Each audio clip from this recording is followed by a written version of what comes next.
Noodles for dinner. Pasok.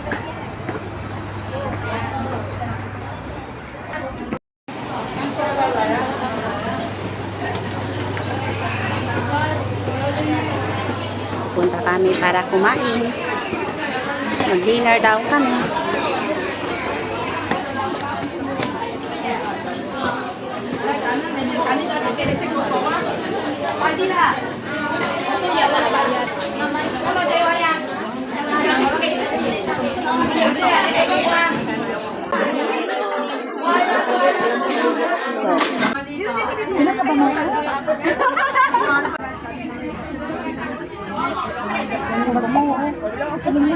Apat lang, te? Te, apat lang. Oo. Wala man. Para lahat tayo. Ayoko wala.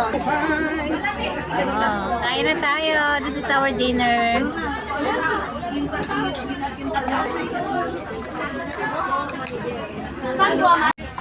Ready na ba yan? Ay, sama yung pagkain.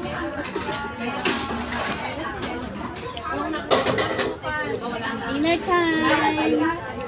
Sabi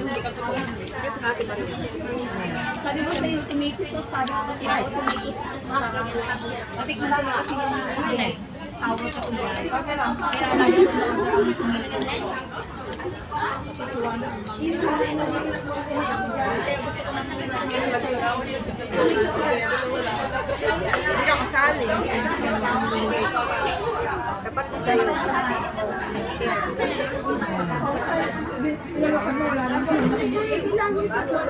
Kain na tayo. Sayang talaga yung binayaran mo. Bakit parang lumit na yung noodles nila? No? Kumukunti na kumo. Noon ay punong-puno. Yan ang pagkain natin. Yan ang mga pagkain lang talaga hindi ko mai-post pagdasa naman. Ayun ang cellphone niya.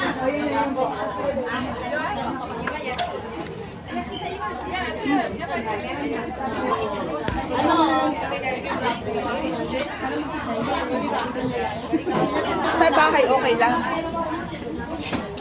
Kaya mo magkukumbensya. Wala ka andyan muna sa inyo. Hindi, makikita ko yung post ng nanay ko. Ang sarap. Nag-umbisa ka pa lang? Ang ahara.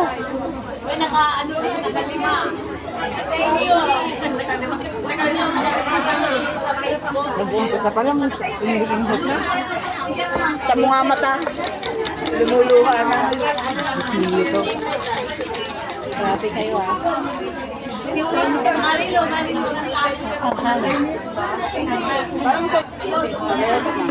Ba't ang kunat naman ng karne?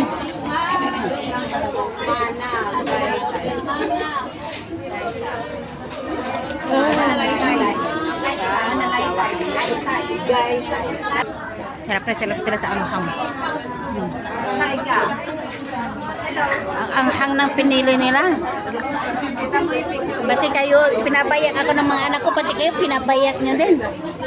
Pinapayak nyo rin ako. Nangyari na naman sa iyong mga Kumain ka muna. siblings and daughters and sons. As usual. Pero ang dami tao kumakain.